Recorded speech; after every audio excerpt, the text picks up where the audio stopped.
Sobat Atlantis, kita ketemu kembali di acara Atlantis Series di episode 45 atau episode yang kelima, Armada Mandala Udara. Total episode 31 series. Malam ini kita akan menuntaskan sebentar saya cek Mas Agung dulu. Malam ini kita akan menuntaskan Armada Mandala Udara. Jadi selesai tidak selesai, malam ini akan selesai dari total sekitar 30 slide. Saya rasa tidak mungkin akan selesai karena topik akan kita lanjutkan ke galaksi atau angkasa. Kemudian ada beberapa hal yang akan kami sampaikan. Jadi sebentar nih, saya ini Mas Agung dulu ya. Maaf Mas Agung, nah ini dulu. Kita tunggu dulu. Oke. Lagi koneksi. Halo Mas Agung, malam. Halo. Halo. Ini ya, apa namanya, Pak Marius ya, lihat wujudnya ya. Oh ini udah. Lagi, jadi makhluk halus tadi. Iya. Kelihatan. Kedengeran Mas ya? Suara Ya, saya baik, kedengeran. Pak. Oke Mas Agung, kita lanjutkan ya. Terima kasih rekan-rekan yang telah bergabung. Jadi gini Mas, ada beberapa pertanyaan yang perlu saya tanggapin. Pertama dari Mas Bartolomeus, bahwa slide ditampilkan di IG ini tidak mungkin karena pasti akan penuh. Kemudian ada dari sebentar ini dari Mas Eko Haryanto. Jadi dia menanyakan jamur dipo itu apa pesawat luar angkasa bentuknya seperti roket. Sekarang negara besar berlomba-lomba meluncurkan pesawat ke luar angkasa. Mas Agung, saya rasa nanti kita bahas saja ini di berikutnya ya, di sesi Armada Mandala Angkasa atau Galaksi. Karena sebetulnya sudah kita singgung, cuman saya rasa waktu kita mepet Mas ini. Kita harus menuntaskan malam ini yang udara. Nah, Mas Agung, ini ada hal penting yang akan saya tanyakan. Jadi, kalau kita lihat di YouTube channel, itu ada beberapa postingan tentang yang membahas area 36. Nah, padahal area 36 itu kan trademarknya Mas Agus dan kawan-kawan yang merujuk pada Turangga Seta, yang dimana dulu sebelum pandemi terus sempat vakum, kemudian Atlantis Series ini. Nah, sebetulnya apa ini tanggapan Mas Agung? Ini sebetulnya murni penemuan Mas Agung atau enggak? Kok beberapa link saya temukan membahas tentang ini. Saya mohon tanggapannya Mas Agung. Silakan. Ya, makasih Pak. Jadi ini juga kadang-kadang saya bikin bingung ya. Jadi kita tidak ada kerjasama sama kelompok apapun. Tapi nggak tahu kok banyak orang berusaha mendefinisikan Turangga tentang temuan kita tentang area 36.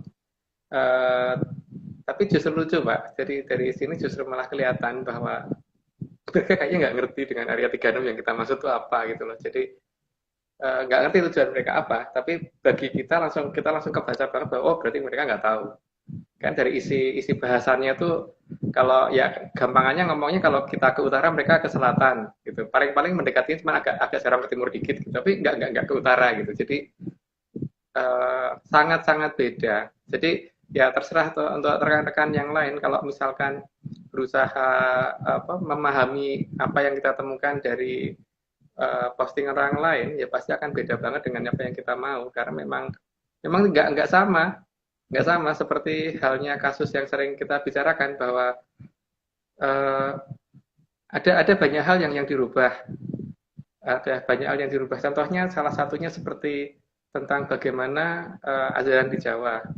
Itu kemudian kan kalau kita cari di buku-buku yang beredar, justru saat ini yang ada cuma bagaimana jadi orang baik tapi nggak jadi sakti kan.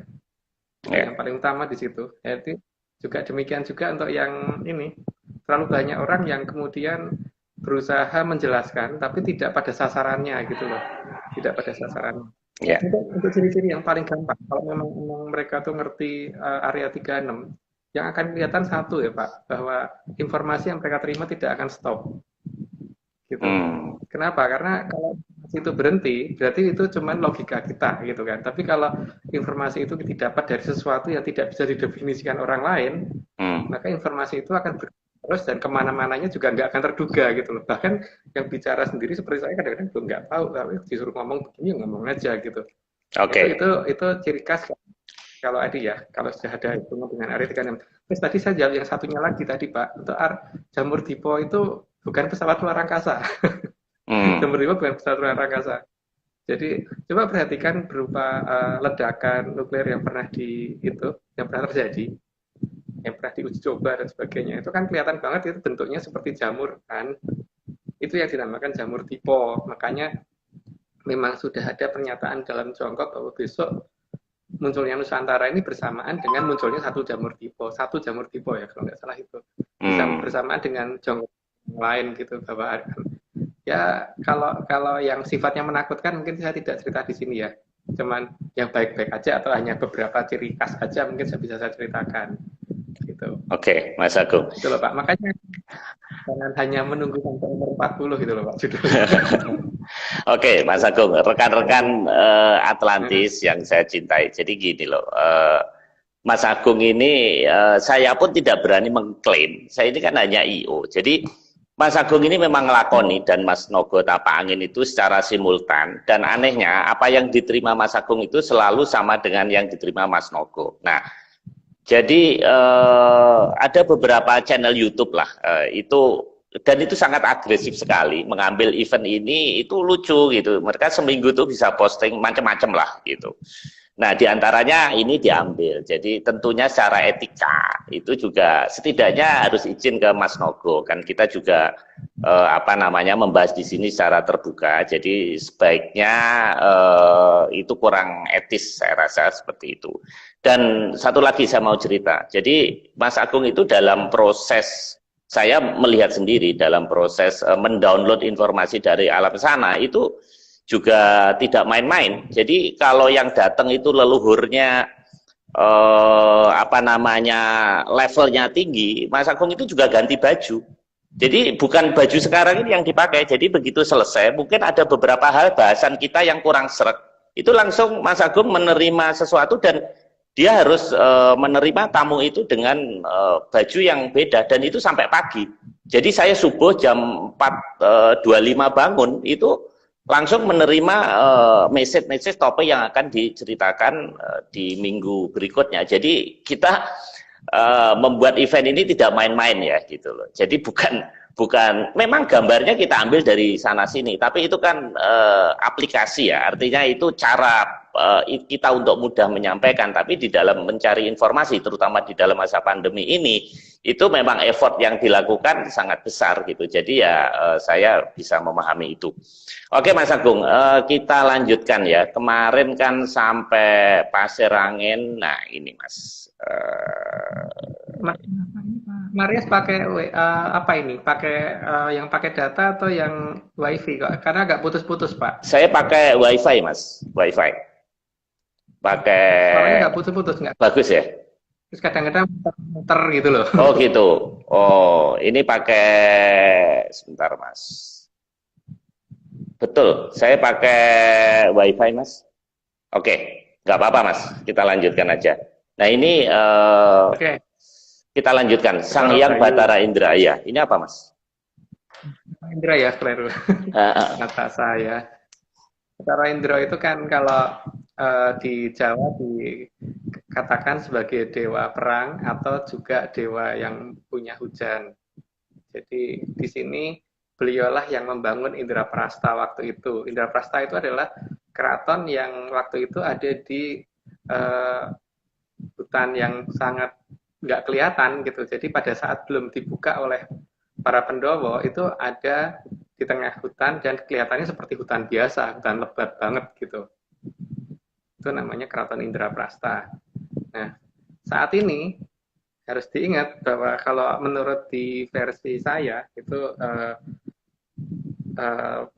Sang Prabu Brawijaya I atau Raden Wijaya itu adalah salah satu titisannya Bathara Indra. Jadi beliau juga meninggalkan satu keraton yang sedang disembunyikan saat ini, gitu, yang namanya Mojopahit. Jadi saya tidak ngomong Majapahit ya, namanya Mojopahit. Itu disembunyikan di daerah yang nggak jauh dari Jakarta, sangat dekat dengan Jakarta, dan ada di sebelah timur selatan Jakarta, gitu ya. Dan begitu juga dengan sungai besarnya, ya, sungai berantasnya ada di sekitar itu. Nah, di sini ini adalah satu lakon yang sebenarnya sudah digambarkan, diceritakan di masa lalu, yang digambarkan, disandikan dalam bentuk cerita wayang tentang keberadaan Keraton Indraprastha. Jadi di sini sebenarnya setelah ada sandi itu apa yang kita lakukan? Apakah saya nggak kedengaran ya suara saya ya, karena earphone saja. Tapi enggak Mas, jelas Mas. Tapi di saya jelas kok, jelas banget. Oh ya, mohon maaf ini karena earphone saya ketinggalan tadi, jadi saya nggak bisa pakai earphone. Jadi gini ya, sandi itu kan seharusnya sesuatu yang harusnya kita bongkar, bukan sesuatu yang hanya kita baca terus udah gitu loh. Ini bukan suatu cerita kayak Poping Ho gitu. Jadi seharusnya kita cari, kita lacak di mana keberadaannya. Karena saat ini kan orang selalu mengusahakan supaya seolah wayang itu tidak nyambung dengan cerita yang ada. Ya, kebanyakan orang begitu ya. Bagi saya, yang paling penting itu adalah bagaimana supaya apa yang ada di wayang itu sebenarnya ada apa tidak. Nah, kalau tidak ya sudah. Tapi kalau memang ternyata ada gimana? Apa kita nggak bangga kalau negara kita sebesar apa yang diceritakan yang ada di wayang gitu loh. Karena di sini ada beberapa kerajaan sebenarnya yang diceritakan ditutupin itu ada beberapa kerajaan. Bahkan di Babat Kediri pun diceritakan bagaimana penutupan kerajaan Dahanapura itu ada, cerita penutupan itu ada. Tapi penutupan itu seolah-olah ditimbun gitu loh, padahal enggak. Ini ada yang tidak ditimbun. Jadi yang ditimbun ini memang bangunan dekoinya, bangunan palsunya, tapi bangunan aslinya tidak. Oh ya, tadi kan ada yang menanyakan tentang, mungkin berkali-kali ada yang menanyakan tentang agamanya Atlantis dan sebagainya. Mohon maaf ini ya, kalau saya di sini kan tidak membahas tentang agama, tidak membahas tentang apa yang disembah mereka dan sebagainya. Jadi mohon tidak mempertanyakan hal-hal yang berhubungan dengan agama, karena ini memang bukan membahas itu ya Pak Marius. Iya, iya. Karena ini sudah berkali-kali gitu loh, dan ini tidak pada tempatnya kalau menanyakan di sini. Jadi seperti di pelajaran fisika gitu, terus menanyakan geografi gitu kan nggak nyambung ya Pak. Iya. Iya, kan kita memang mau mengungkap sesuatu yang unseen dan kejayaan kita kan Mas ya, sebenarnya the realnya gitu. Jadi kita tidak ada urusan dengan itu gitu. Ya. Oke Mas. Jadi teruskan Mas. Oke, ini Bathara Indra Mas. Satu lagi berikutnya Bathara Bayu Mas ya ini Mas. Ini seperti ini. Nah ini. Ya, Bayu ya ini ya. Bathara Bayu itu dewanya angin. Jadi kalau di Jawa dikatakan sebagai dewanya angin. Ya ini Mas. Nah, di sini bentuk aslinya seperti ini. Ini gede banget ya. Jadi saya aja segini Mas ini. Gitu. Nah, ini saya juga punya koleksi. Ya, Mas. Teruskan, Mas. Karena di sini sebenarnya kalau kita mau lebih teliti tentang keberadaan dan asal-usul angin tersebut, maka kita akan sadar bahwa ada yang tidak wajar sebenarnya yang dimunculkan itu. Jadi kalau selama ini kita berpikir bahwa apa-apa itu terjadi secara alami, maka sebaiknya kita mulai berpikir yang lain lagi ya, bahwa ini sebenarnya alami apa enggak gitu.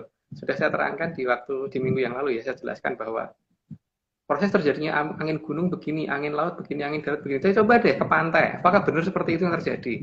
Angin gunung seperti itu, angin lembah seperti itu. Coba deh ke lokasi, apakah benar seperti itu gitu. Kenyataannya nanti akan kelihatan jelas bahwa enggak begitu gitu. Jadi saat-saat seharusnya terjadi angin gunung malah angin lembah, saat-saat terjadi angin lembah malah angin gunung. Di pantai juga demikian. Saat-saat harusnya terjadi angin laut atau angin darat malah total sidem kayon, nggak ada angin sama sekali. Itu sering loh Pak terjadi. Jadi ini berarti emang ada sesuatu yang mempengaruhi dan membawa. Cuman problemnya adalah karena kita tidak pernah mengamati secara detail apakah yang membawa angin itu terjadi karena apa. Sehingga kita hanya menerima teori itu tanpa ngecek lapangan. Itu yang paling datang ke lapangan dan lihat apakah betul teori itu berlaku seperti itu gitu. Nanti akan menemukan banyak hal yang enggak seperti itu. Nah, di sini berarti kalau enggak itu berarti kan ada sesuatu yang di luar kebiasaan. Jadi kalau misalkan harusnya begini ternyata nggak begini, itu berarti mesti ada itu pasti nggak alami. Kalau nggak alami berarti ada yang bawa. Nah kalau ada yang bawa mesti ada komandannya karena itu skalanya cukup besar gitu kan. Ya di sini akan lebih jelas kalau misalkan bisa mengamati dengan detail, maka ketika ada angin yang gede yang lewat itu biasanya ada sesuatu yang bentuknya samar, itu akan lewat duluan. Jadi seperti ada mobil lewat baru ada angin di belakangnya gitu. Nah, tapi ini bisa ngelihatnya apa tidak? Ini karena bentuknya agak samar. Dan ini cukup banyak sebenarnya. Cuman masalahnya itu kan ketika kemampuan pandangan kita itu di bawah 50 gambar per detik, memang agak susah mengamati itu.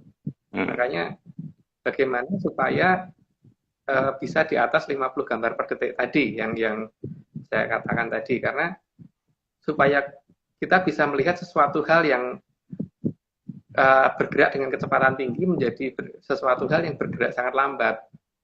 Sehingga bentuk aslinya walaupun itu tidak terlalu jelas, tapi kelihatan, gitu Pak. Nah di sini baru kita akan tahu bahwa ini berarti bukan sesuatu hal yang alami, ini ada sesuatu yang lewat dan sesuatu yang lewat ini mempunyai kemampuan melebihi F-22 Raptor gitu. Tapi masih bisa dilihat. Ini sebenarnya nggak bisa dilihat beneran. Mas Agung, ini mereka kan punya teknologi tinggi. Nah, untuk meraih kejayaan bangsa kita supaya terjadi akselerasi, gitu. Karena kita ini kan ketinggalan ini saat ini. Gitu. Bisa nggak itu ilmu mereka itu kita download atau kita intercept atau kita minta izin ke presidennya Atlantis supaya kita ini cepat bisa ngungguli dari negara lain, Mas? Mungkin nggak itu? Ada dua hal, Pak. Yang pertama masalah adanya perjanjian, dan justru karena perjanjian itu sebenarnya perjanjiannya bukan antara kita dan mereka, tapi antara itu dulu yang menunggu sungai itu dengan Sabdo Palon. Jadi bukan perjanjian dengan mereka, tapi mereka harus menepati perjanjian itu kan. Itu pertama itu. Yang kedua di kita sendiri masalahnya. Yang kedua di kita sendiri bahwa kita tuh menganggap mereka nggak ada. Dan kita mengabaikan banget dengan mereka itu gitu loh. Ya, kalau mereka mungkin gampang aja Pak untuk membantu kita tuh mungkin sangat mudah sekali ya. Karena kalau kita melihat kondisi masa lalu tentang perang-perang yang terjadi di masa lalu, itu mereka membantu tuh cukup banyak sebenarnya. Dan problemnya ada di kita sendiri bahwa kita menganggap mereka itu hantu gitu loh. Jadi seperti Pak Marius kalau nolong orang tapi dianggap hantu tuh mesti menjengkel sendiri kan Pak. Jadi ketika Pak Maris nolong orang ini, orang butuh bantuan nih, Pak Maris tolong ya. Terus kemudian Pak Maris menganggap Pak Maris dianggap sebagai demit, bagian dari demit, bagian dari jin, bagian dari hantu. Terus dianggap kuntilanak. Ini Pak Maris memang terus mau ngasih sesuatu yang Pak Maris punya. Walaupun sebenarnya bagi Pak Maris itu nggak ada artinya, tapi bagi mereka tuh nih artinya tinggi sekali gitu. Mau Pak Maris seperti itu, enggak kan? Ya. Jadi problemnya ada di kita sendiri kok. Ada di kita sendiri, dan problem berikutnya adalah salah kita sendiri nggak bisa ngelihat. Kenapa? Karena emang ajaran kita dirusak, jadi dirubah-rubah gitu. Jadi dirubah-rubah. Bukti yang pernah saya tunjukkan berkali-kali itu Bapak bisa lihat sendiri. Kan Pak Maris sudah beli buku Wedo Sasongko kan? Coba dibaca harus diterapkan, nggak akan bisa. Karena memang bukan itu, ajarannya bukan di situ.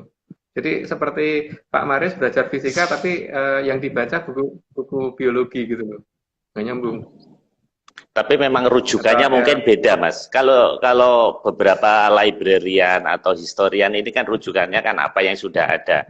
Nah kalau Mas Agung ini proses apa namanya pengambilan ininya downloadingnya memang sumbernya memang beda, Mas gitu. Nah sebetulnya ya kita ini kan pengen kalau saya berpikiran bagaimana kejayaan bangsa kita itu biar bisa cepat terwujud gitu Mas. Itu mungkin nggak Mas? Ya, sangat mungkin, sangat mungkin. Makanya ini kan mumpung sudah mulai mendekati akhir dari kalau Kendu ya, jadi akhir mendekati akhir perjanjian. Cuman ya itu karena yang janji bukan saya, jadi saya juga tidak tahu tepat waktunya kapan. Tapi kalau melihat dari gejala itu sudah mendekati semua kan, dan Hmm. minggu lalu kan sedikit banyak sudah kita ulas ya Pak tentang beberapa ciri-ciri gitu. Cuman Ya, memang ada beberapa hal yang sifatnya bahaya dan itu mengerikan, itu mungkin kita nggak jelasin walaupun itu pasti juga akan terjadi gitu. ya, Tapi paling tidak untuk beberapa hal yang gampang dilihat itu yang semua ya untuk hal-hal yang mengerikan dibaca sendiri aja. ya. Karena kita nggak tega untuk untuk membicarakan yang seperti itu gitu. Oke, Mas. Kita lanjutkan, Mas. Masih banyak ini topik kita yang kita bahas. Ini Batara Wisnu, Mas. Ini yang di pewayangan itu sama dengan Brahma Wisnu Siwa yang di candi itu atau beda, Mas? Harusnya beda Pak. Oh karena gitu.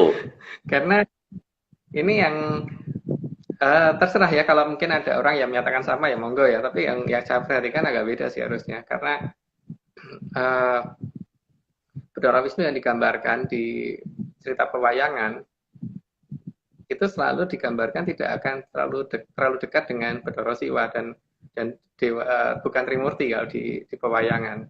Karena urutannya kan kalau kita terahnya itu terah dari Bedara Ismoyo bukan dari Siwa, bukan dari Bedara Manikmoyo gitu.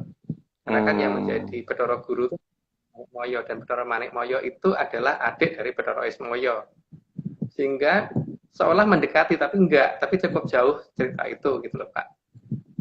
Jadi di sini justru ini tidak bisa dijadikan patokan gitu kalau menurut saya ya. Jadi Wisnu di sini yang dimaksud adalah uh, seorang ya kan dalam cerita timbulnya Satrio Piningit nanti itu kan ditunjukkan akan muncul sebagai titisannya Bathara Wisnu. Makanya dikatakan ketika jagat sudah mulai mau rusak, maka sang yang Bathara Wisnu sudah mulai waspada bahwa itu semua akan terjadi. Maka beliau kemudian baru bergerak gitu kan. Hmm. Tapi beliau belum bergerak, situasi belum darurat sekali. Tapi minimal juga harus menepati waktu. Karena yang ingat yang berjanji itu sang yang Bathara Antiko itu si Sabdo Kalon. Jadi bukan Semar ya, karena Semar tidak begitu. Karena Semar itu bagaimanapun juga punya keturunan, sehingga pasti dia akan menjaga keturunannya dengan benar. Dia tidak akan segampang itu ngamuk. Tapi kalau Bathara Antiko kan nggak punya keturunan, ngamuk ya benar gitu. Kalau Dan si Nuswantara Nuswantara ini, ini sudah dua kali. uh, Nuswantara ini keturunan Bathara Ismoyo, Semar atau Togog, Mas? Togok nggak punya anak, Pak. Togok Hmm. sendirian, tidak punya pasangan. Sehingga yang punya pasangan itu cuman Bathara Ismoyo sama Bathara Manikmoyo. Yang terahnya Bathara Ismoyo sendiri, beda dengan terahnya Bathara Manikmoyo. Hmm. Jadi di sini terah kita ada di terahnya Bathara Ismoyo. Jadi bukan dari ya yang diceritakan tadi, bukan Iya, dari Siwa ya. iya. Ini Ismoyo, Mas. Ya, Sang Hyang Bathara Ismoyo. Sang Hyang Bathara Ismoyo itu kan perwujudannya biasanya laki-laki yang pada usia remaja ya, jadi bukan orang yang tua banget enggak, itu pada usia remaja. Dan Hmm. kemunculan Bathara Ismoyo itu kan atas permintaan dari Sang Hyang Betari Kanastren terhadap Sang Hyang Wening. Jadi dimunculkannya beliau karena itu kan. Jadi sebenarnya kan Sang Hyang Wening waktu itu menurut cerita wayang ya, itu Hmm. menciptakan telur, kemudian diremet, pecah jadi tiga, cangkangnya jadi Sang Hyang Antigo atau Bathara Tejo Mantri, terus kemudian putih telurnya itu jadi Sang Hyang Bathara Ismoyo, kemudian kuning telurnya jadi Sang Hyang Bathara Manikmoyo. Nah di sini yang dipilih sama Sang Hyang Betari Kanastren itu adalah Sang Hyang Bathara Ismoyo, bukan yang keduanya. Ya kemudian karena jadi pada posisinya kan ditunjukkan bahwa Bathara Antigo itu nantinya wujudnya adalah bentuk anak yang masih kecil, ya masih di bawah ABG. Kalau Bathara Ismoyo itu pasti usia kayak orang remaja gitu, terus kemudian Bathara Manikmoyo kan dia orang dewasa yang dipilih Hmm. sang yang Betari yang di tengah. Maka kemudian maka dari sini terahnya Bathara Ismaya keluar ya, turun. Jadi untuk sang yang tidak punya keturunan. Saya udah terlanjur Makanya ngeluarin Semar, Mas. Ternyata salah, Mas ya.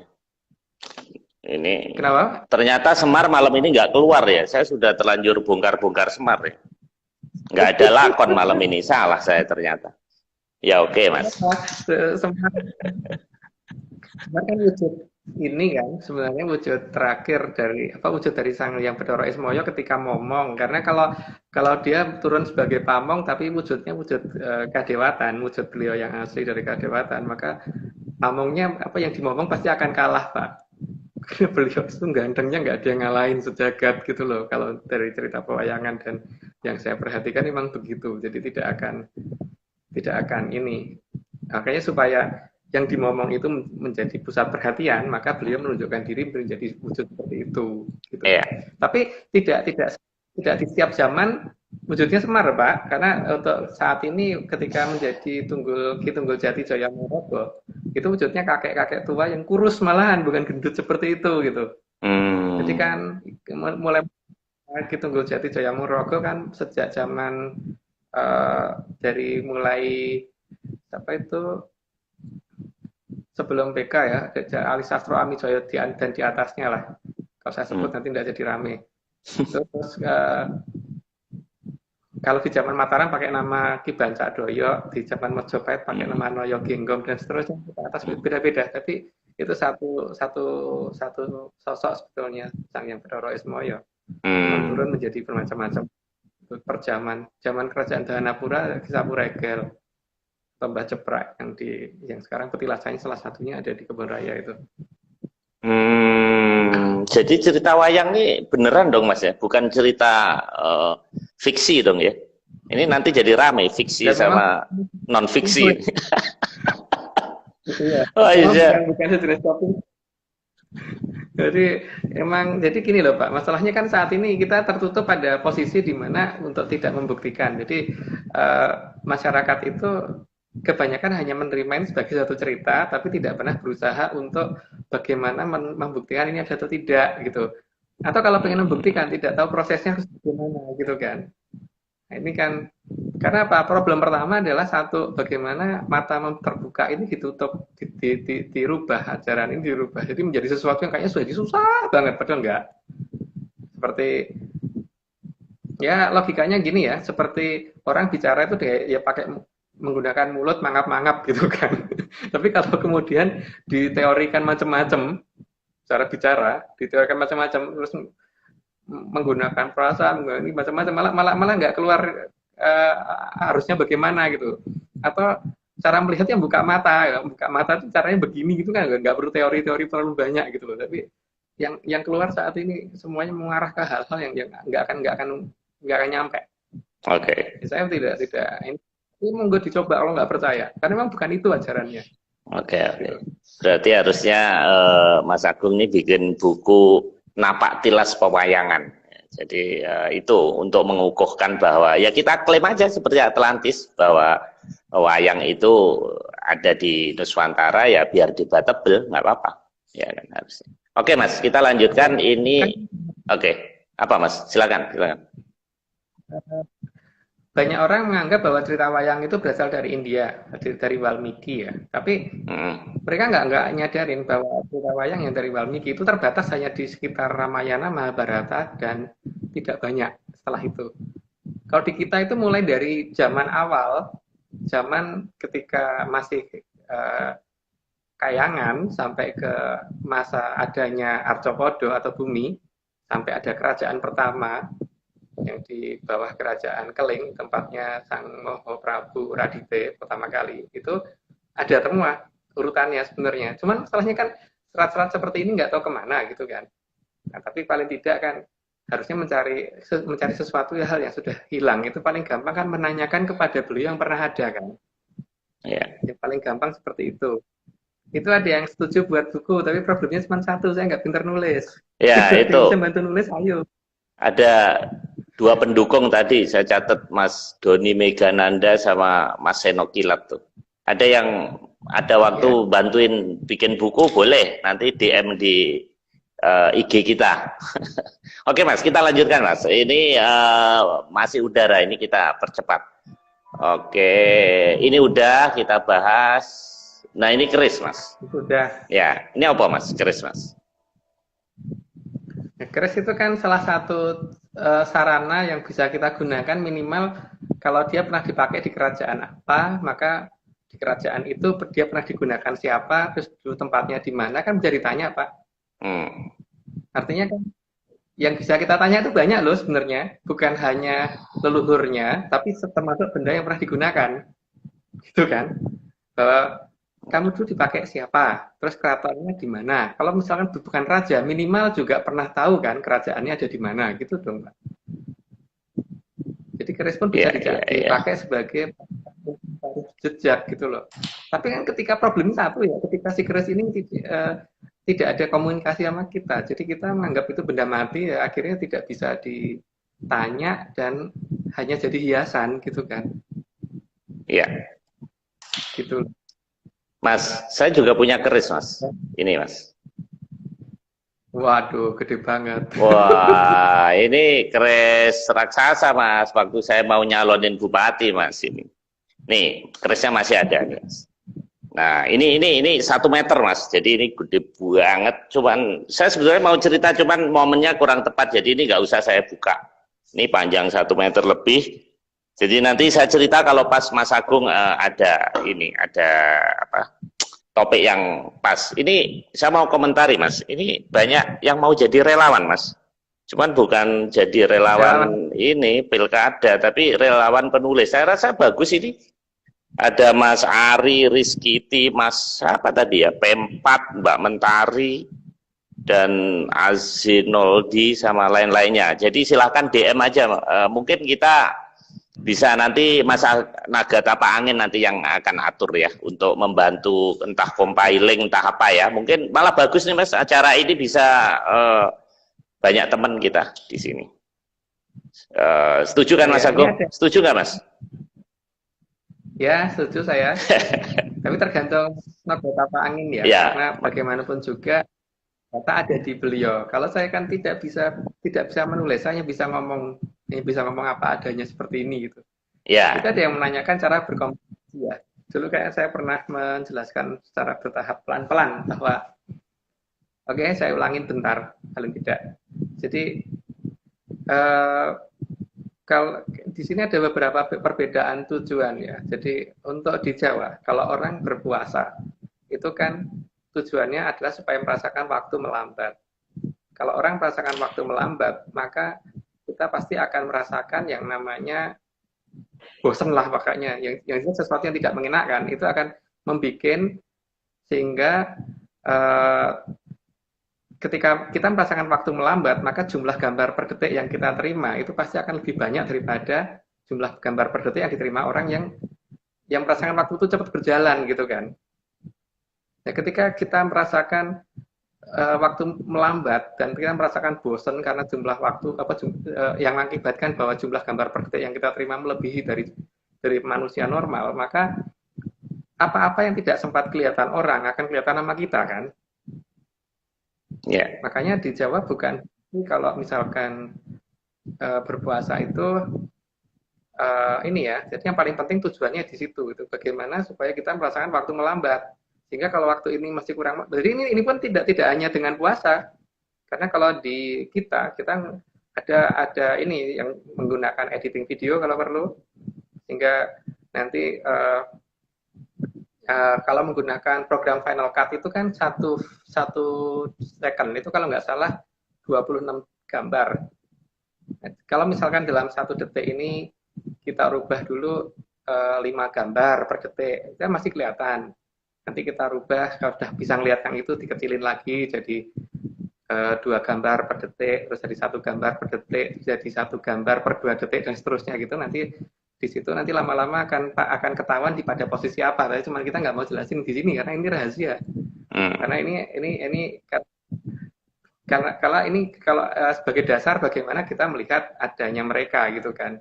Terus yang berikutnya masalah suara juga begitu, menggunakan program Wavelab kalau kita ya. Jadi jumlah suara itu kan bisa kita stretch, terus kemudian kita masukin suara lain di tengahnya gitu. Nanti kita bisa dengerin itu enggak, kalau sudah bisa kita kecilin lagi, kita stretchnya kita lebarin, terus gambar apa suara yang lain itu yang lebih lebih pendek lagi kita masukin, itu sampai kita bisa mendengar suara itu kan. Baru nanti setelah itu ajak jalan-jalan ke tempat-tempat yang kira-kira banyak hal-hal yang tidak ini gitu. Nanti ini hal yang sepele yang harusnya itu sudah ada penjelasannya di serat-serat kuno, cuman masalahnya ketika diganti dengan tata cara yang lain, ya kemudian itu hilang gitu. Makanya penggambaran yang ada di Borobudur itu kan stupa di bawah itu masih ketutup semua, begitu sampai di atas kan stupa itu terbuka, artinya orang yang di dalam stupa itu mulai melihat keluar gitu kan. Ada sesuatu yang di luar dunianya dia gitu. Gitu. Tapi itu pun mungkin belum terbuka banget. Berarti dia hanya bisa melihat dari dalam stupa gitu.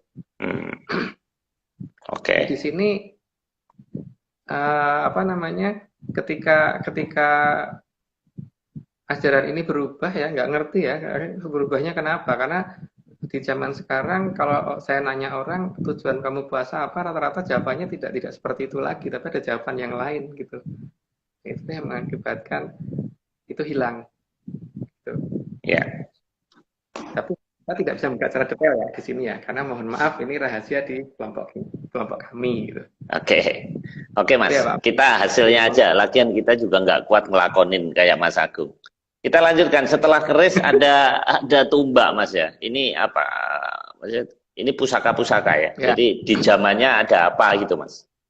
Kita bisa komunikasi dengan pusaka ini atau gimana maksudnya Mas? Iya, termasuk pusaka-pusaka ini kan sesuatu hal yang menjadi tanya juga. Dan ini kan masalah bagaimana kita menganggap mereka itu apa gitu kan. Kalau kita menganggap mereka itu sebagai benda mati ya sudah, ya cuma jadi pajangan gitu. Tapi kalau misalkan kita menganggap itu sebagai benda yang hidup, ya kita bisa tanya seharusnya. Tapi kalau kita menganggap bahwa itu sesuatu hal yang hidup, tapi kitanya nggak bisa nanya, itu ya lucu juga. Itu ya memang di sini harus ada kesesuaian speed ya, kesesuaian kecepatan. Jadi ketika ya sekarang gini ya, kalau kita hanya bisa menerima gambar 50 gambar per detik, kemudian kita melihat itu sebagai gambar yang mulus, maka kemudian kalau dia ada di sekitar 100 sampai 200 gambar per detik, maka ini nggak akan kelihatan nama kita kan Pak? Gitu loh. Nah jadi bagaimana supaya kita menaikkan itu, tapi kan ketika kemudian kita rubah bahwa caranya jadi dirubah. Jadi pada dasarnya kan di sini saya tidak memprioritaskan puasa ya, tidak hanya puasa untuk cara-cara seperti ini. Jadi ada banyak cara. Yang penting bagaimana kita merasa jenuh, merasa bosan. Karena speed itu akan bertambah dengan sendirinya saat kita merasa bosan. Contohnya kalau kita lagi nunggu saudara kita, misalkan disuruh jemput di stasiun gitu, mungkin stasiun kereta api sudah memberitahukan bahwa 5 menit lagi kereta akan datang, tapi 5 menit jadi kayak lama banget gitu kan malahan. Gitu. Juga kalau kita lagi sakit gitu di rumah sakit dikatakan bahwa 2 hari lagi sudah boleh pulang gitu, 2 hari ini jadi kayak neraka Pak, kayak lama banget gitu. Ya banyak hal ya, yang penting bagaimana kita merasakan waktu melambat gitu. Jadi bukan sesuatu yang diajarkan yang ada di surat-surat yang saat ini ada, itu bukan itu. Oke, kita lanjutkan Mas. Lanjut Pak. Ini payung keprabon. Ini warnanya kuning. Ini apa Mas maksudnya? Ya, itu Sangsong Agung itu ada 3 macam seharusnya. Yang satu Sangsong Agung keprabon itu yang warna emas. Terus yang kedua itu Sangsong untuk Katemenggungan. Itu 4 macam ya berarti. Ada susun untuk Katemenggungan. Nah, warnanya hijau. Terus Sangsong Agung yang untuk Kadipaten. Yang untuk Kadipaten itu warnanya ini Mas, tadi. yang hijau ini Mas. Ini hijau. Untuk Temenggung itu. Menteri ya. Oke. Itu yang susun 3. Oh, susun 3. Ini Mas. Ya. Nah, itu tujuannya apa sih ditunjukkan seperti itu? Itu hanya untuk menunjukkan bahwa ketika sebenarnya ini suatu sindiran sih, cuman kitanya nyadar aja apa enggak gitu bahwa posisi Samsung Agung itu selalu diletakkan di sebelah kanan dampar. Dampar itu tempat duduknya raja. Kalau orang keraton pasti tahu itu, karena untuk di Sanggar Pamujan pasti ada kan dampar. Dampar kemudian di kanan dampar. Jadi kalau dari raja menghadap ke kita, maka payung agung itu ada di kanan.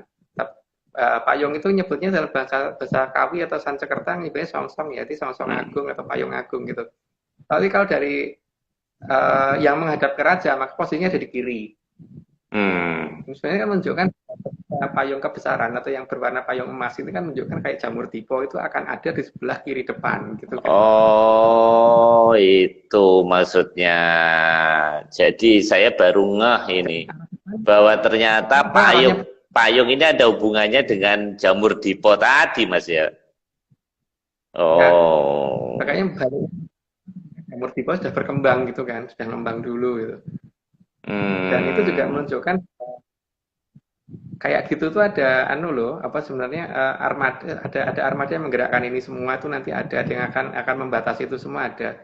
Tapi yang paling penting itu bagi kita yang harus kita pahami bahwa nantinya itu yang paling penting kan berdasarkan Serat Sabdo Tomo itu kan kemunculannya jamur dipo akan dihabisi oleh kemunculannya Naga Tapa Angin itu. Di sini kita ada Mas Naga Tapa Angin. Berarti itu Senopati di Sabdo Tomo pupuh ke-12. Sayangnya kan pupuhnya dibolak-balik tuh lah. Jatuhnya di pupuh ke-12 itu. Berarti saya jelaskan minggu lalu sembunyikan di bawah tembok Cina itu, makanya kena aneh juga kan pembangunan tembok Cina. Kenapa? Untuk kalau alasan apapun nggak akan pas, karena di situ sebenarnya terletak sesuatu yang bisa menghabisi Cina sendiri ada di bawahnya. Itu loh Pak. Kan kalau di Seratugo Siliwangi nanti kan Cahangon ini akan yang ya Cahangon emang ya Angon Ogo. Gitu tuh. Gitu. Jadi bukan orang biasa. Nah, jadi kalau siapa yang merasa Satrio Piningit ya harusnya bisa membangunkan Sing Nogo itu gitu kan. Gitu tafsirnya. Berarti Mas Nogo Tapang ini adalah Senopati Pamungkas ini. Oke Mas, kita lanjutkan. Ini lampion Mas. Ini apa Mas? Lampion terbang. Para lampion itu kan kalau diterbangkan mirip banget dengan ini kan, dengan banyaknya armada yang sedang terbang kan. Gitu kan. Ya itu nanti yang akan terjadi seperti itu, karena kan saat ini mereka masih menutupin dirinya, tapi sebenarnya beberapa saat sudah banyak yang bisa melihat, makanya ada yang ngomong UFO. Nah, kita kan ngomongnya bukan UFO ya, kita ngomongnya identified flying object yang terdiri atas tiga kerajaan ya. Kita ngomongnya Mojopahit flying object, Lemurian flying object, sama Atlantis object gitu kan, AFO, MFO sama LFO gitu. Kalau kita ngomongnya begitu, jadi bukan apa tuh namanya, bukan UFO. Kalau UFO karena mereka emang nggak ngerti gitu. Mereka sebenarnya sudah mulai menampakkan diri secara perlahan-lahan, termasuk yang waktu itu menunjukkan diri di depan pesawatnya US Navy, pesawat F-18 Hornet, mereka nggak akan bisa mengejar mereka. Gitu. Ya. Ini berikutnya masih lampion. Nah, ini lampion gantung. Ya, seperti itu Mas ya tadi. Ya. Oke. Nah, itu kan warna-warna memang betul seperti itu. Tapi yang paling penting gini loh ya. Kita ini mungkin tidak pernah menyadari keberadaan mereka, tapi saya pernah mungkin menceritakan beberapa ciri-ciri dasar yang harusnya kita perhatikan. Misalkan kalau kita kayak mengamati meteor jatuh gitu. Meteor itu pada saat kelihatan terbakar, itu kan dia ada pada jarak sekitar 200 sampai 400 km dari permukaan bumi.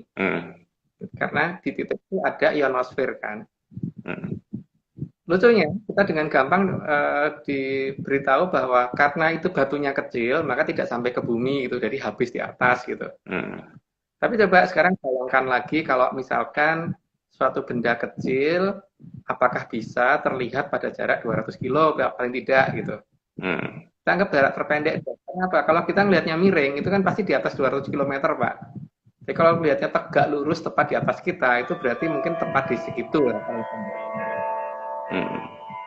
Ini apa? Kalau memang seperti itu berarti kan jarak dengan jarak segitu bisa terlihat oleh kita, itu berarti suatu benda yang besar. Nah, kalau suatu benda yang besar kemudian tiba-tiba bergerak dengan kecepatan tinggi dan menghilang tanpa adanya suatu efek kejut, tanpa ada efek ledakan, itu nggak mungkin. Karena kalau itu bisa terjadi, berarti hukumnya Einstein salah dong. E sama dengan mc kuadrat itu jadi salah. Karena apa? Kalau E sama dengan mc kuadrat, berarti massa yang berubah menjadi energi itu pasti ada efeknya. Nah, sekarang kalau kita hitung secara trigonometri, kalau benda dari jarak 200 km kelihatan sekitar satu atau setengah atau 1 mm, itu pasti gede banget kan, Pak? Lebih dari 3 km kan. Masa iya batu segede itu kemudian lenyap gitu aja gitu. Itu sangat tidak mungkin. Artinya apa? Ini sebenarnya bukan meteor, tapi ini adalah pesawat masuk. Gitu. Cuman mereka juga pinter, kadang-kadang cuma dianggap batu, dianggap meteor, maka sambil lewat sambil lempar batu. Jadi juga ada batu yang turun kita bisa ngambil dari manapun karena mereka juga bisa keluar angkasa dan sebagainya gitu. Tapi kalau pesawat kenapa ambiar, Mas, begitu masuk ke ini, ke atmosfer kita? Berarti hancur juga dong pesawatnya itu, Mas? Enggak, bukan hancur. Mereka langsung masuk ke wilayah yang tidak bisa kita detect, Pak. Ingat loh, kita itu hanya menempati berdasarkan area 36, kita itu hanya menempati 4% dari wilayah yang seharusnya ada. Jadi 96% itu tidak bisa kita lihat saat ini. Itu berdasarkan pada Jawa ya. Jadi kita ngukur dari, kalau nggak salah ada sekitar 18 garis area 36 yang kita temukan dari selatan ke utara. Nah, kalau per satu wilayah, satu area 36 mewakili jarak sekitar 400 kilometeran dikalikan 18 itu udah berapa? Terus yang kita punyain di Pulau Jawa itu hanya sekitar 200 sekian kilometer, itu nggak nyampe 300 kilo gitu kan. Artinya kalau kita hitung secara betul-betul, berarti wilayah kita itu yang bisa kita huni ini hanya sekitar 4%. 96% itu mereka yang pakai. Kalau gitu kita diasingkan. Oh, kalau cuma 4% berarti Pulau Jawa ini benua dong, Mas? Harusnya benua. Makanya kan banyak orang zaman dulu kalau menggambarkan Pulau Jawa mesti gede banget, Pak. Bahkan kadang-kadang gambarannya bisa melebihi Kalimantan. Iya. Mereka menyebutnya Kalimantan. Bukan mantan kali ya. Gitu. Mantan kali itu artinya mantannya sedang di seberang kali gitu, Mas. Ya, nggak bisa dimasukin dengan cara yang gampang. Itu yang kita katakan area 36 seperti itu. Makanya kalau ada orang yang berusaha menjelaskan area 36, kalau bisa memang benar-benar ngerti area 36, pasti tema pembicaraannya akan nambah terus tiap ya harusnya banyak tiap banget sesi. yang bisa dia bahas karena memang karena datanya sampai kemudian cuman sampai di bawah 100 ya berarti itu pasti hanya teoritis. Iya. Gitu. Oke, Mas. Kita lanjutkan. Ini ada Batu Retno. Ini apa, Mas? Itu Siti Hinggil Batu Retno. Sebenarnya yang perlu kita lihat di sini di dalam Siti Hinggil Batu Retno ini digambarkan salah satunya ada kuda terbang. Ada kuda pakai sayap gitu loh. Jadi legenda kuda pakai sayap itu ada di negara kita dari lama, cuman kitanya nggak pernah perhatiin aja sehingga kita mengaku ketika diklaim oleh Yunani kita ya aja gitu. Ini enggak, teori cerita itu ada di negara kita. Makanya cerita seperti kemarin kan, bahkan kemunculan kuda terbang yang terang-terangan di atas KPU itu kan sudah jelas banget kan itu Pak, pas pada saat Pilpres kemarin itu ada loh. Kuda putih terbang loh ya, Turangga Seto itu jelas banget ada, kelihatan. Dan lari ya, seperti yang kita gambarkan di lambang kita gitu loh. Makanya kita menggambarkannya bukan waktu pertama kali tidak menggambarkan Turangga Seto pakai sayap. Makanya yang terbang di atas KPU juga nggak pakai sayap. Dan kudanya lari emang karena perintah yang kita terima seperti itu supaya digambarkan lambang kuda terbang. Kuda terbang tapi lari, nggak pakai sayap tapi di atas. Itu benar-benar terbentuk. Dan itu warnanya Jadi selalu putih, ya Mas. itu enggak ada banyak Pak, Oh, ada macam-macam. macam-macam. Tapi Hmm. macam-macam. Kuda yang warna putih kan salah satu kuda yang pernah diberikan oleh Atlantis ke Panembahan Senopati, Hmm. Kanjeng yang mati. Oke. Nah, seperti itu.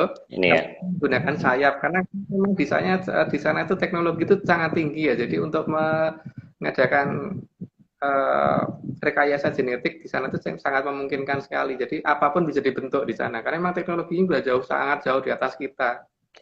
Mas, Karena ini terlalu di kepalanya ini kok kayak ada culanya ini, Mas. memang ada yang pakai seperti itu. Itu biasanya untuk ratu. Yang pakai itu untuk rajanya, Pak. Kalau untuk rakyat dia apa untuk temenggung ke bawah nggak ada. Cuma satu yang untuk Oh, raja, Maharatunya yang pakai seperti itu. oke.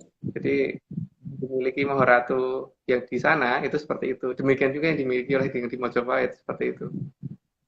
Itu kan Hmm. gambaran yang kemarin Pak yang tunjukkan di atas KPU itu Oh iya. sesuai kan? Gambarkan oleh lambang kita Turangga Seto terbang Iya. dan arahnya sama arah lambang kita dari Hmm. kanan ke kiri gitu. Makanya kenapa kita tidak menggambarkan dari kiri ke kanan? Karena perintahnya dari kanan ke kiri besok akan kelihatan gitu. Ya. Hmm. Kenapa kita pakai nama Turangga Seto? Karena memang akan ada Turangga Seto kelihatan nantinya gitu, yang akan bikin banyak orang kaget. Hmm. Sebenarnya sindiran itu kita bisa dapatkan dari beberapa penjelasan ini ya, nama wilayah, nama daerah. Dan nama daerah itu ditunjukkan di tempat dekat perjanjian berakhirnya Majapahit. Itu ada di daerah Bandung. Itu makanya Hmm. di Bandung ada daerah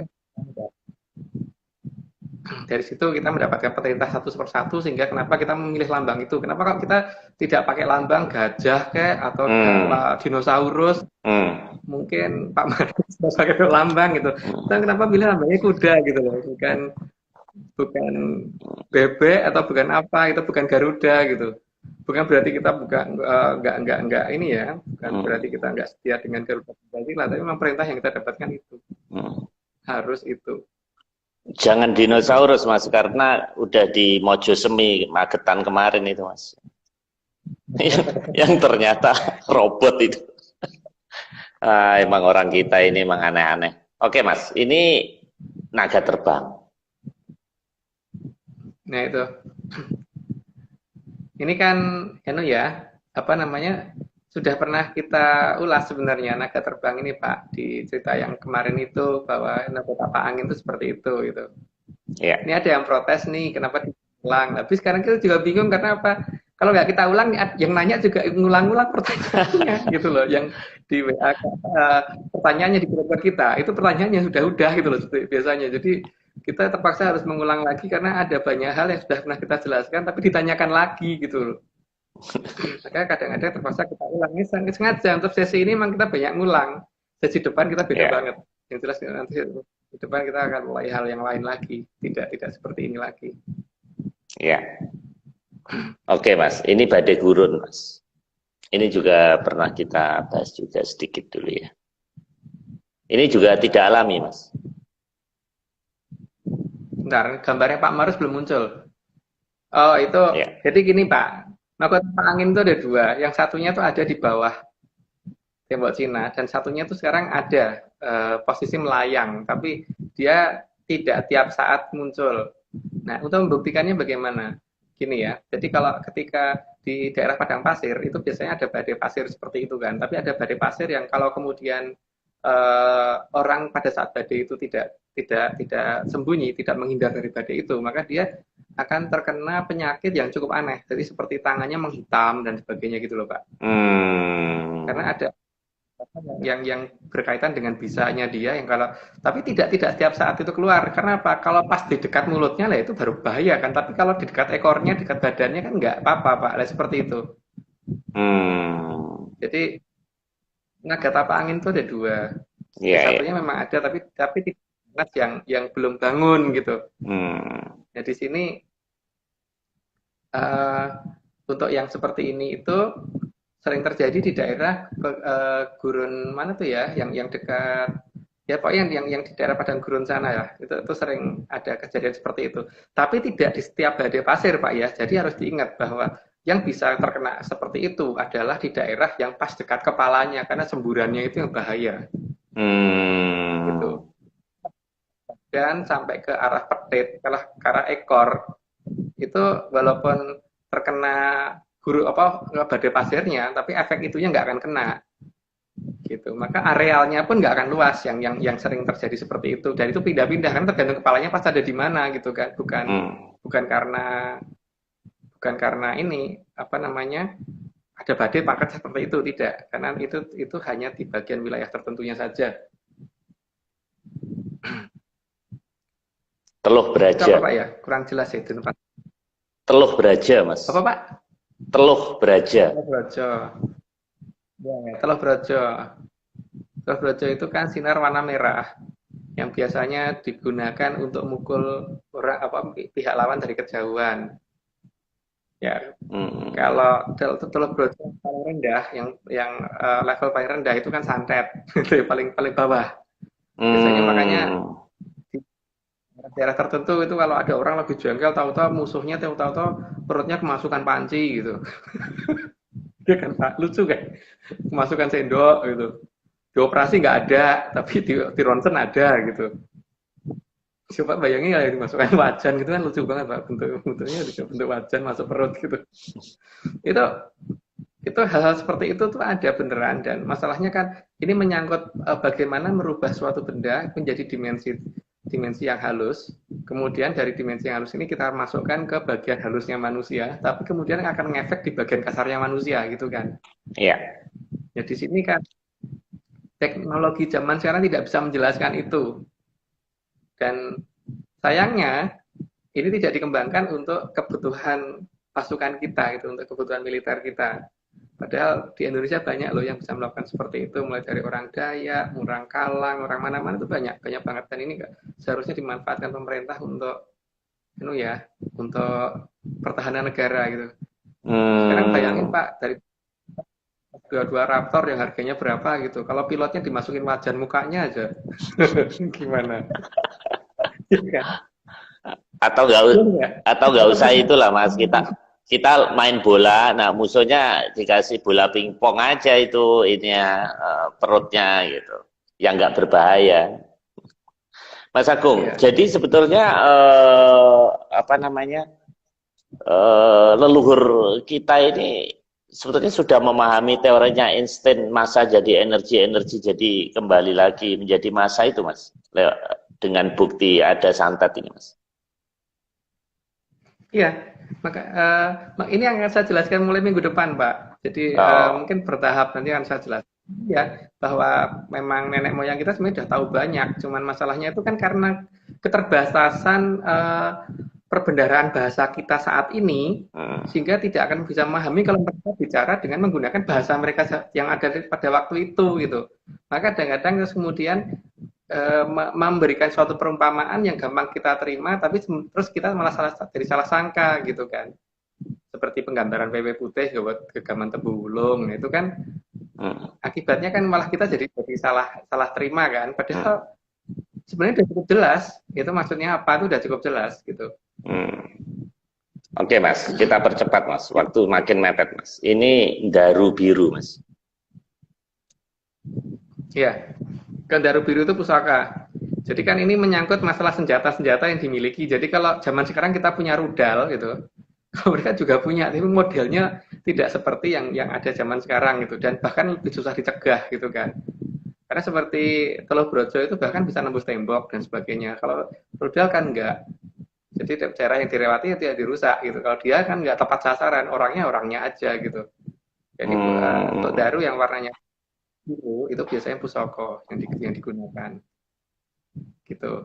Entah pusoko datang atau pusoko yang sedang digunakan orang gitu.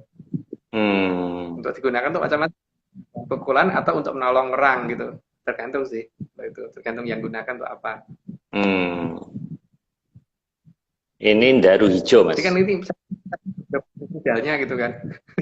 Iya. Nah kalau itu Daru yang seperti ini biasanya warna hijau itu biasanya utusan utusan itu bisa apa namanya, bisa utusan dari leluhur atau utusan dari kadewatan kalau warnanya hijau seperti ini. Tergantung begitu datang nanti apa. Tapi asal yang ditemui tidak bisa kita ya bisa kalau mereka datang itu paham. Ya. Kalau ini putih, Mas. Yang warna putih dan kuning itu biasanya disebut pulung, Pak. Atau kalau untuk yang skalanya besar itu disebut wahyu. Kalau untuk ini ya, untuk orang Jawa saya tidak membicarakan di luar tradisi saya gitu, karena kalau di luar kan mungkin wahyu diartikan yang lain lagi ya monggo ya. Ini di Jawa gitu. Jadi di sini kalau ini datang biasanya tuh datang mulai dari titik kecil terus kemudian membesar gitu, terus kemudian nanti di tengahnya ada titik hitam itu terus membesar di wujud beliaunya itu. Jadi silo sekali, tidak akan gampang dilihat, silo sekali. Tinggal kita hanya bisa kalau buat melihat ya silahkan, tapi biasanya akan susah dilihat. Kalau bicara makanya kenapa sih dulu kalau hormat begini itu kan untuk mata itu Pak, supaya karena terlalu silonya cahayanya sang leluhur yang datang itu. Kalau mau pilkada atau pilihan lurah itu apa Mas? Daru juga kan Mas? Tergantung Pak. Kalau lurah biasanya ada pulungnya lurah kan, atau pulungnya lurah itu biasanya kan dari Hapsoro Hapsari yang menempati wilayah itu. Terus kalau Kadipaten juga demikian. Nanti kalau Kadipaten berarti Dewi yang ada di wilayah itu yang jadi pulungnya. Iya. Kalau ini meteor, nah bedanya Daru dengan meteor apa Mas? Beda banget Pak. Kalau meteor itu cuman beberapa detik terus menghilang. Kalau Daru itu kan sampai tepat di hadapan kita gitu Pak, terus nggak hilang. Tepat di hadapan kita terus kemudian biar padang gitu, terang sekali gitu. Terus baru yang di dalamnya itu baru menampakkan diri terus bicara kan, ngajak bicara. Ya, kalau saya biasanya nggak kuat untuk mandang, makanya saya pasti ngadapnya terus ke bawah gitu. Iya. Ini Mega Malang, ini baru saya dengar Mas istilah ini. Apa Pak? Mega Malang. Jadi ini Mega Malang. Iya, di atasnya ini loh Mas. Iya, kayak seperti bentuk U ini. Nah ini. Iya. Kalau dalam cerita pewayangan yang punya Mega Malang itu kan Raden Gatotkaca. Jadi sebenarnya Mega Malang itu selalu mengikuti Raden Gatotkaca. Dalam cerita pewayangan begitu. Atau kadang-kadang Raden Gatotkaca kalau diikuti Mega Malang atau malah sembunyi di belakangnya Mega Malang tadi. Berarti ini sebenarnya sesuatu yang dijelaskan apa gitu kan Pak, bahwa ada sesuatu yang melindungi si Gatotkaca ini apa gitu kan. Harusnya kan kita mulai mempertanyakan itu kan, bukan kemudian oh iya ada ini gitu doang. Iya. Nah ini apa kan senjatanya Gatotkaca ini kan bisa terbang ini Mas. Kenapa dia dia bisa bersembunyi di balik itu Mas? Ya, jadi kan saya juga punya Mas ini Mas. Gatotkaca ini ada ininya ini. Ya, ada sayap di belakang. Ya, ada sayapnya ini di bagian belakang ini. Ya, ini kan. Ya. Ini kan karena zaman sekarang ini kita belum bisa mendefinisikan itu apa gitu kan. Sehingga kita menganggap itu seolah ada sayap yang ditempelkan begitu. Tidak Pak, itu suatu hal apa gitu yang mungkin kita belum pahami. Karena di Jawa itu ada banyak hal yang bisa dipakai terbang. Salah satunya seperti Ajidami Aking itu bisa untuk terbang. Dan sih yang bisa digunakan salah satunya itu kalau ada yang bentuknya pusaka seperti itu juga ada, tapi ada yang lain lagi yang menggunakan teknologi tinggi yang kita tidak pahamin gitu loh, karena ini semua kan apa-apa sifatnya itu perjanjian ya. Jadi ketika kita membacakan suatu mantra, maka mantra itu ya adalah suatu sandi atau password yang kemudian akan mengarahkan kepada sesuatu yang untuk bertindak gitu kan. Jadi bukan karena seperti halnya kalau ada sepeda motor di depan berjalan di tengah jalan terus kita klakson kemudian dia minggir, bukan karena klaksonnya hebat terus kemudian sepeda motornya apa kedorong minggir, bukan, tapi kan secara perjanjian kalau klakson dinyalakan jangan nutupin jalan gitu kan. Itu ada seperti itunya, itu yang harusnya kita pahamin. Makanya beberapa sandi-sandi masa lalu ini jangan dirubah dan jangan diarti-artikan, karena yang namanya sandi itu kadang-kadang tidak ada artinya. Sedangkan di sini kan secara kebanyakan sandi itu diterjemahkan. Itu Pak. Ini Mas, ini Dami Ageng tadi apa? Saya masih belum nyambung dengan Gatot Kaca tadi apa, Mas? Apa Pak? Putus-putus suaranya. Ini Dami Ageng ini loh. Ini hubungannya dengan Gatot Kaca ini apa, Mas? Ajian Dami Ageng ini kan jenis gimana, Mas? Yang bisa dipakai untuk terbang. Kalau jenis-jenis sesuatu yang bisa dipakai untuk terbang gitu loh.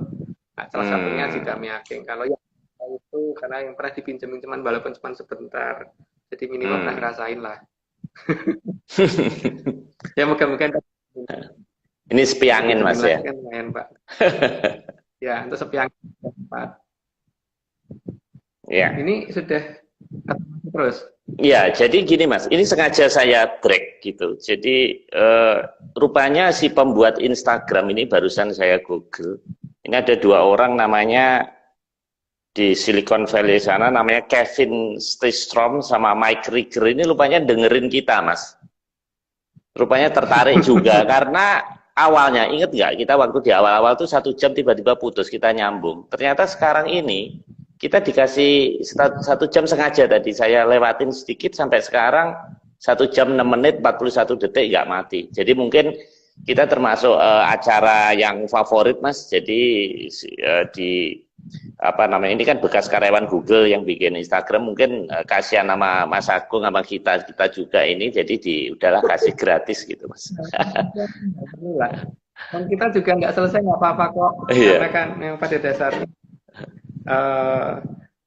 kita kan hanya menyatakan apa yang ada aja kan, jadi tidak harus sesuatu yang kita tidak mewajibkan masyarakat untuk percaya kok di sini. Nggak percaya nggak apa-apa. Kita juga tidak mewajibkan orang untuk mengikuti kita gitu. Oke, Mas. Ya udah, nggak perlu dikasih ya harusnya. Mas, minggu depan jadi kita lanjut ke angkasa ya atau galaksi ya, Mas ya? Ke antariksa Pak, tapi nanti kita ada intro dulu ya, istilahnya kita intro dulu baru masuk ke yang antariksanya minggu depannya lagi gitu. Oh, oke. Supaya ada beberapa pengantar ya, baik. Juga secara total. Iya.